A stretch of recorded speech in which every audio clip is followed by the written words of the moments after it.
Lilandra, I come from a world unknown to you, a world called Shi'ar. You may think that Charles Xavier, aka Professor X, may not have had a thrilling love life, but my guy, the Professor, has been a beacon of exciting love stories. The movies had always focused on his relationship with Moira McTaggart, but then he married a Shi'ar empress named Lilandra Neramani, a woman who loved as fiercely as she fought. In this video, we will explore the entire relationship of these two super beings before exploring the child that the couple produced posthumously. To give you some context, I would begin with Lilandra's origin. So let's get started, shall we? Before we go into our explanation, we have a very small request. If you like our content, please support us by subscribing to our channel. This is a small click for you, but for us it means a lot. Thank you, and let's begin. But I must not fight you!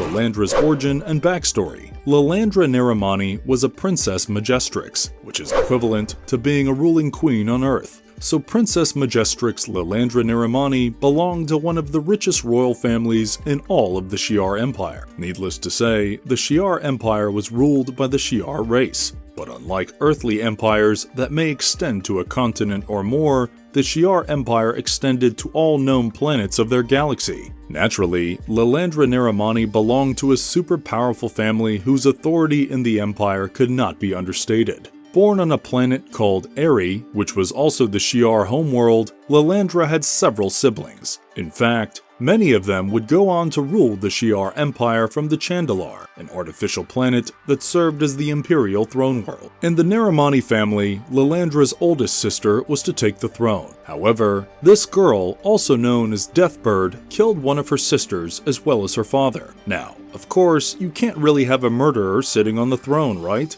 I mean, we do have a few such leaders in the real world, but the Shi'ar Empire was different. So yeah, she was denied the throne after being exiled into space. The next in line was Lilandra's brother, Deken. This guy became the emperor, but like Deathbird, he too was a piece of work. I'll come to that in just a bit. In the second part of the second issue of the comic titled War of Kings Warriors, the Starjammers, a superhero team, were heading to the Kree Empire with Lilandra so that they could defeat Vulcan and restore Lilandra to the throne. They were heavily outnumbered and outgunned, but it reminded Lilandra of an incident from her childhood, which is one of the few stories that we have of Princess Majestrix Lilandra Neramani from when she was a child. We begin at a Shi'ar training academy on the planet Chandalar. Lilandra was still a cadet and had to train with her peers, but since the beginning of time, Lilandra was not really into swords and violence. She found her solace in books and knowledge. She tried to skip training, but Instructor Nasus insisted otherwise. Forced to train, she took her lightsaber-like weapon and jumped into action.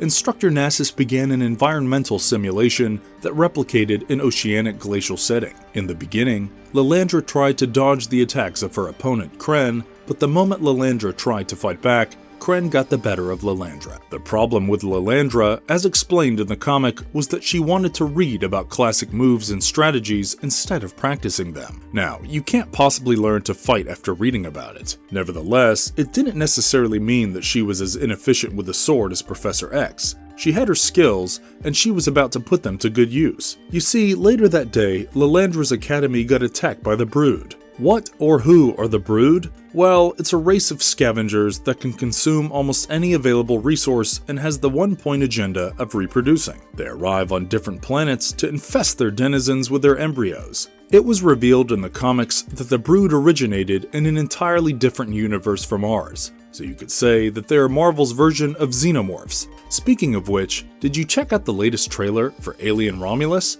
Coming back to Lilandra's story, she was obviously scared like her peers, but unlike them, she was determined and quick-thinking. As the Brood started taking down one Shi'ar after another, Lilandra drew the attention of the parasitic aliens before luring them all into the simulation room, which she turned into a volcanic environment. Now, the Brood kinda hate fire. I mean, it's their only weakness, so yeah. She trapped them there and saved the academy. So that's Lilandra as a child for you. Smart, brave, and someone who went against the odds no matter what.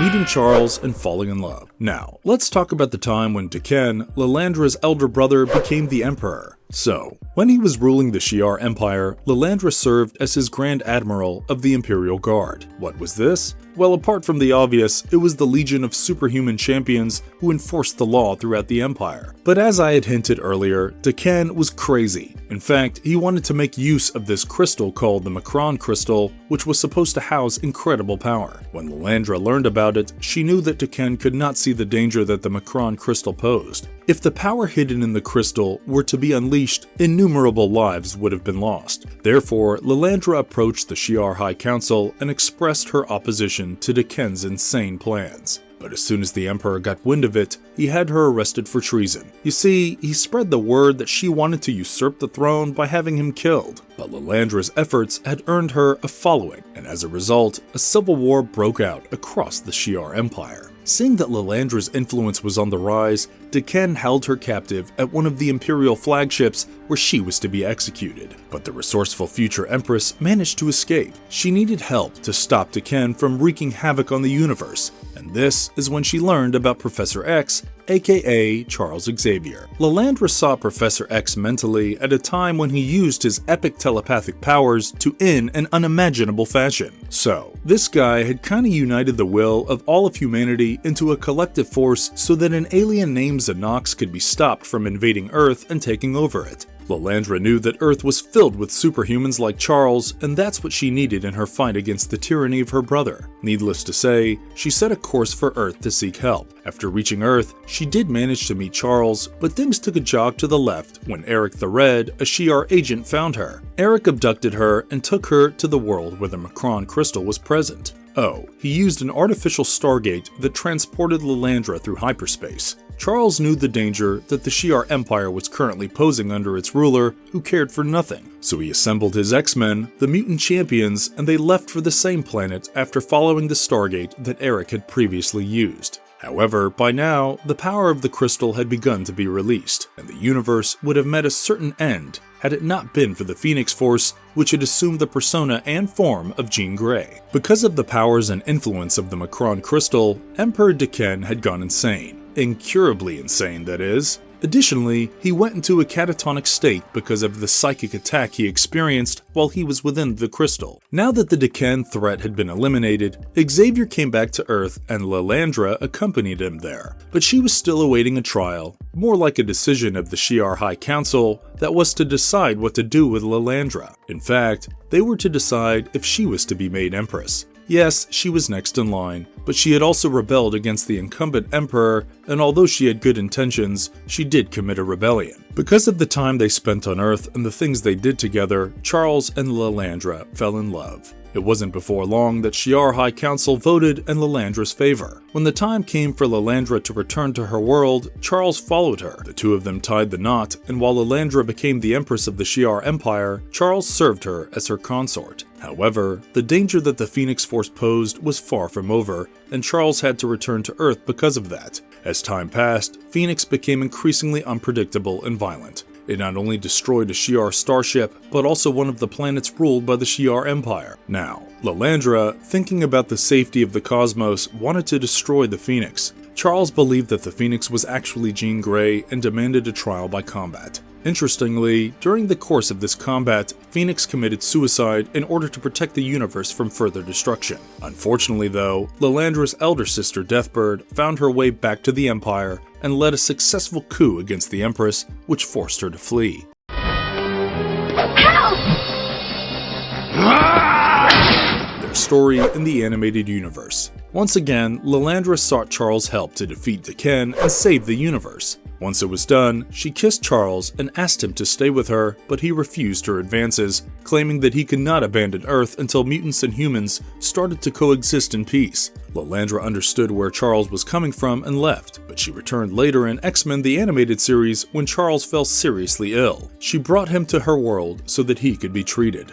How did their relationship end? Well, a few dethronements later, she had to face a greater threat in the form of Cassandra Nova, the twin sister of Charles. Before I tell you about how the relationship between the professor and his wife ended, let me give you a little backstory about Cassandra. It's quite fascinating actually. So Cassandra Nova was basically a Mumadrai, which was the Shi'ar word for anti-self. Well, that's kinda self-explanatory. A Mumadrai is basically a being that exists within the astral plane. So Cassandra was basically a dark counterpart of the Professor himself and was everything that the Professor was not. Charles found out about her evil presence in the womb itself and was forced to kill his twin sister, which caused a miscarriage. Unbeknownst to everyone, Cassandra was actually living as a blob of cells in a sewer's wall. After spending enough time there, she managed to create a new body for herself and set out to seek revenge on her brother. So Cassandra soon took possession of the Shi'ar Empress's mind, and once that was done, she started wreaking all kinds of havoc on the X-Men. And although the Cassandra threat was later eliminated, Lilandra suffered major issues because of the mind control, so much so that she tried to kill the Professor thinking he was Cassandra. Naturally, Lilandra's marriage to Xavier was annulled. Additionally, Cassandra had also taken over Charles's body, and he forced Lilandra to declare war with Earth. Of course, he used his powers to convince her, and although the plot was foiled later on, it hurt the Professor's reputation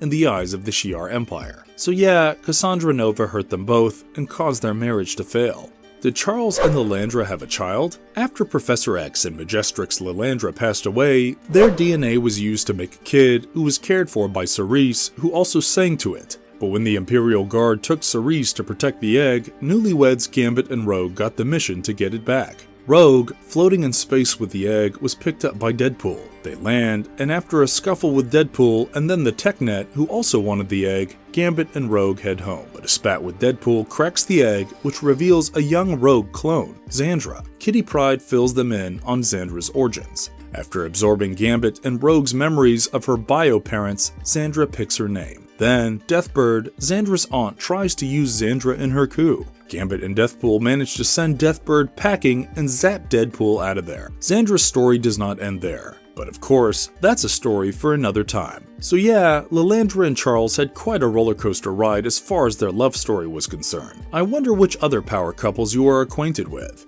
Let me know in the comments and maybe I can make a video around them. And if you liked our content, don't forget to leave a like and subscribe to us if you haven't already. Have a good one and be safe. Thanks everyone. Now, I must return to my world and try to set right all the wrong my brother did. Come.